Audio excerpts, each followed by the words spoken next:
Morning student. इससे पहले हम ग्रामर का पढ़ रहे थे, अब हम टेक्स्ट बुक का चैप्टर नंबर 3 पढ़ने जा रहे हैं, जिसका नाम है बस की यात्रा। ठीक है, जिसके राइटर है हरिशंकर परसाई जी हैं। सबसे पहले लेखक परिचय हम देख लेते हैं, जिसमें सबसे पहले हम देखते हैं कि हरिशंकर परसाई जी इसके राइटर है, जिनका जन्म 22 अगस्त 1924 को हुआ था। कहाँ पर हुआ था? जमानी का होशंगाबाद। होशंगाबाद कहाँ पर है? ये मध्य प्रदेश में है, एमपी में है। और इनकी 10 अगस्त 1995 10 अगस्त 1995 यानी 10 अगस्त 1995 में जबलपुर एमपी में इनकी क्या हो गई थी? डेथ हो गई थी। ठीक है, इन्होंने कौन कौन सी रचनाएं लिखी? मुख्य रचनाएं तो तब की बात और भी, बेईमानी की परत और भोलाराम का जीवन, ये इनकी प्रमुख क्या थी? रचनाएं थी। क्या थी इनकी प्रमुख रचनाएं थी? अब इन्होंने जो अपना एजुकेशन है वो कहाँ तक प्राप्त किया था? तो इन्होंने जो नागपुर यूनिवर्सिटी है, ये नागपुर विश्वविद्यालय, नागपुर कहाँ पर है? महाराष्ट्र में है। ठीक है, जहाँ से अपने नितिन पटेल सांसद है वो। ठीक है, जहाँ के संतरे भी बहुत फेमस है।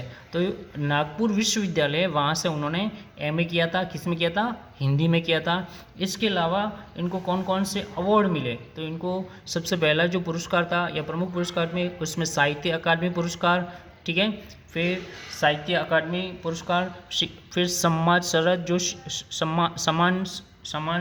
जोशी सम्मान, ये सभी इनको क्या मिले थे? अवार्ड मिले थे। क्या मिले थे? अवार्ड मिले थे, मतलब इनको पुरस्कार मिले थे। अब हमारा जो चैप्टर है बस की यात्रा, देखिए ये बहुत ही इंटरेस्टिंग और बहुत ही एक व्यंग है। व्यंग का मतलब होता है किसी चीज़ को इनडायरेक्टली कहना, लेट्स कॉल ए व्यंग। ठीक है, ये एक व्यंग लेख है बस की यात्रा, जिसमें लेखक ने इस पाठ के माध्यम से या इस चैप्टर के माध्यम से उन वाहन संचालकों व उन अधिकारियों पर व्यंग किया है जो सवारियों की जान की परवाह किए बिना जर्जर हालत के वाहनों का संचालन करते हैं और उन्हें सड़क पर चलाने की परमिट दे देते हैं। ठीक है, एक छोटा सा एग्जाम्पल के माध्यम से आपको समझाना चाहूँगा। मान लीजिए जैसे रोडवेज की आपने देखा होगा, बसें चलती है। जैसे मान लीजिए कोई भी स्टेट हो, जैसे राजस्थान रोडवेज हो, गुजरात रोडवेज हो, या एमपी रोडवेज हो, या महाराष्ट्र रोडवेज हो, तो आपने देखा होगा कभी कभी हम बसों में जाते हैं तो कभी कभी हम देखते हैं कि बहुत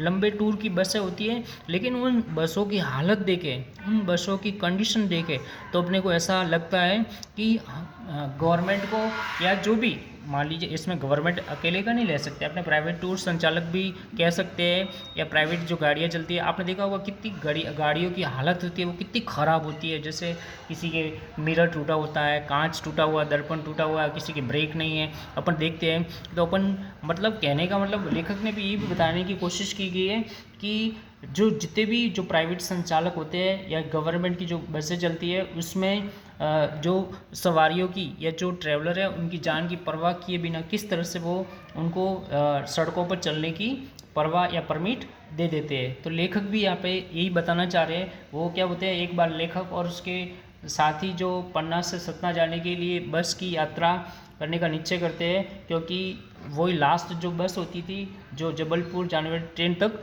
पहुंचा सकती थी। ठीक है, फिर भी लेखक और उसके साथियों को लोगों ने उस जो अत्यधिक जर्जर यानी कि बिल्कुल बुरी हालत में, बिल्कुल जो टूटी अवस्था में सफ़र न करने की सलाह दी थी। और किस तरह से वो सफ़र में यात्रा करते हैं उसके बारे में पूरा यहाँ पे बताया गया है कि किस तरह से बस की जो स्थिति है उसके बारे में लेखक ने यहाँ पे बताया गया है। साथ में बस की जो किस तरह से कंडीशन है, उसका टायर फट जाता है और एक झटका लगता है। ठीक है, पूरी की पूरी घटना बताई है। ये एक कह सकते हैं कि अपने साथ भी कभी कभी होता है। जैसे कभी भी अपन ट्रैवलिंग करते हैं तो अपन देखते हैं कि बस की हालत देखकर भी कभी कभी तो अपने को बस में बैठने की इच्छा भी नहीं होती है, लेकिन क्या अपने पास जब कोई ऑप्शन नहीं होता तो अपने अंदर भी उस बस में बैठना पड़ता है। आपने देखा होगा कभी कभी बस का जो कभी तो मतलब ऐसा होता है कि बस का जो बीच का पार्ट होता है वो भी पूरा हिलता है, जो बैलेंस होता है या हैंडल होता है वहाँ पर भी आपने देखा होगा तो किस तरह से ये सभी आपको देखने को मिलता है। कभी कभी देखते होंगे बस की जो सीटें फटी होती है, ठीक है, कांच भी टूटे हुए हैं, बारिश होता है तो पानी टपकता है। तो ये सभी आप एक प्रैक्टिकल आपने अपने जीवन में देखा भी होगा।